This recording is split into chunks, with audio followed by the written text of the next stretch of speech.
Hi, I'm Alex McCord, and welcome to The Real Deal on thestir.com. It is a full-on Friday, and today is all about road trips on reality TV. First, we have episode 4 of Bravo's Don't Be Tardy with Kim Zolciak, then Leah Remini, It's All Relative, and finally over to VH1 for everyone's delicious train wreck, LeAnn and Eddie. Everybody hit the road this week, except for Candidly Nicole, which is why we are skipping her this week. On Don't Be Tardy, we finally saw the first hint of a storyline with teeth that is separate from the birth of the twins and the resulting chaos. And that storyline involves Kim's daughter, Brielle.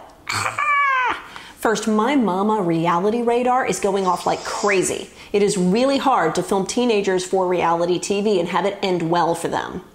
Daughters of housewives, very few of them have escaped criticism. Haters will hate, and one thing they love more than hating a housewife is hating a housewife's daughter. The younger ones are safe-ish if they are cute and well-behaved, but once you're old enough to drive, forget about it.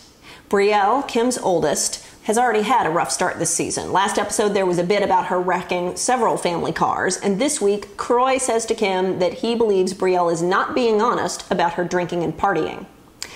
I think both the producers and the family forgot something. See, it's really easy to make fun of yourself and play the fool when you're a grown adult, and you have moments of insanity juxtaposed with moments of doing good things and being normal and genuine. Kim and Croy are both natural comedians, which is part of what makes this show work. You can tell that they're decent people underneath all the silliness. Brielle, on the other hand, does not get that chance, at least not yet. They are making fun of her, and she doesn't acquit herself by doing good deeds. She's a teenager. So far, her storyline is that she is a drinking, careless car wrecker who just wants to go out and party. And she's not helping herself because anytime they ask her to do anything, she drags her feet. This is not going to look good to any college admissions officer who looks her up on YouTube. I hope that Kim takes a page from the Kris Jenner Kardashian playbook and insists that her daughter has some character redemption on the show. But at the moment, Kim seems too obsessed with buying Louis Vuitton luggage and running away from bugs. Next road trip of the night is Leah Remini, It's All Relative, where she takes the family back to Brooklyn. Wait, what part of Brooklyn? Okay, let's talk about Brooklyn for a second. Brooklyn is the largest borough of New York City, of which there are 5: Manhattan, Brooklyn, Queens, the Bronx, and Staten Island. Brooklyn is by far the biggest of the 5. It has the largest land mass, it's triple the size of Manhattan, and it has 1 million more people living in it. With an area that size, you've got everything from $15 million townhouses next to Barney's and Whole Foods to enormous post-war housing developments with thousands of units flanked by bodegas and pizza by the slice parlors. Okay, so this is where Leah grew up, and this is where she's taking her daughter. The neighborhood looks like it came right out of Saturday Night Fever or The French Connection. And yeah, there are places like that in Brooklyn that still look just like that. There's a lovely family moment when Leah's biological father arrives and meets the daughter, and while the family is away, Mom and the stepdad and the dog are busy trashing the place in Malibu.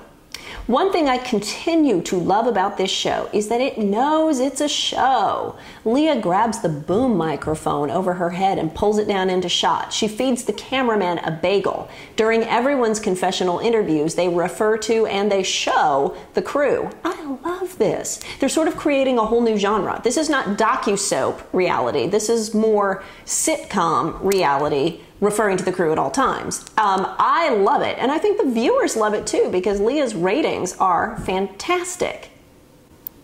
Next, it is over to VH1, where LeAnn and Eddie are going to Nashville to turn Eddie into a cowboy, not just playing one on TV. I tell you what, this is the first episode I did not want to throw something at the screen. Why? The dog that didn't bark. Did you catch it? Episode 3, and for the first time in the entire series, nobody whined or snarked or even brought up Brandi Glanville, the children, the cheating, the divorce, the scandal. Finally, whether it was the producer's suggestion or LeAnn and Eddie just finally got it all out of their systems, nobody brought it up. Okay, now, for the first time, we will get to see whether this show has legs and whether it will get another season or whether they made their point and they're done. So far, I think it is good for LeAnn and bad for Eddie. Here's why. This week, we actually see LeAnn working. She sings at the Grand Ole Opry, she goes around Nashville doing interviews, and if she did this show to remind employers that she's available, finally she's now got some good footage to show them. And how perfect is it that their show is on VH1? Because of course the Grand Ole Opry will allow a music channel to film. Eddie, on the other hand, not so lucky. While he did not say a word about his ex-wife, which is a good thing, Eddie did fall into the reality TV husband trap. What is that? Oh boy. Okay. The reality TV husband trap is where the wife, usually unknowingly, and the producers and editors, very knowingly, frame the husband and make fun of him. See, Eddie tries to do all these cowboy things like riding, roping, and shooting, and he's not good at any of them. He's terrible. Whereas on Don't Be Tardy, Croy Bierman makes fun of himself, but is generally very good at what he does. Eddie is taking himself way too seriously and thinking that trying and failing at things is going to be funny. Well, it is funny, but it also makes him look like a schmuck. And that's not good for business. That, my friends, is the reality TV husband trap.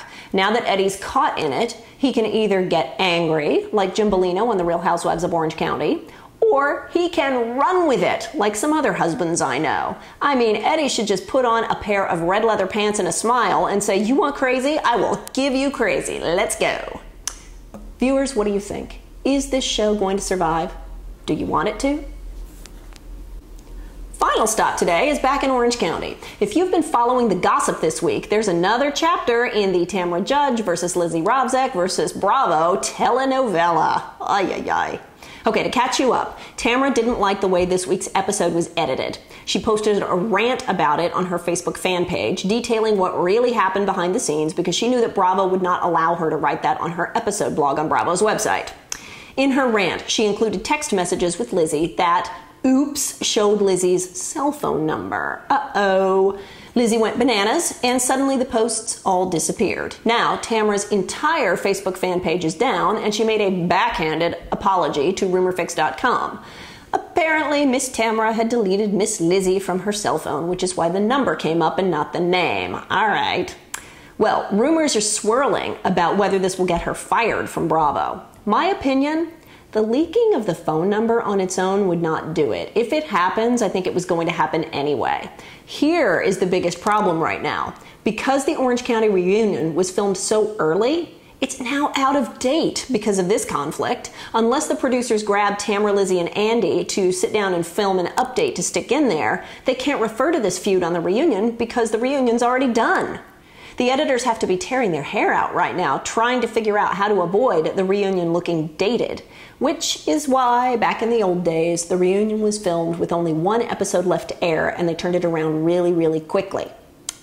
Let me know what you thought in the comments. For now, I'm Alex McCord. You are watching The Real Deal on thestir.com. Don't forget to subscribe on YouTube. Have a great weekend, and I'll see you Monday.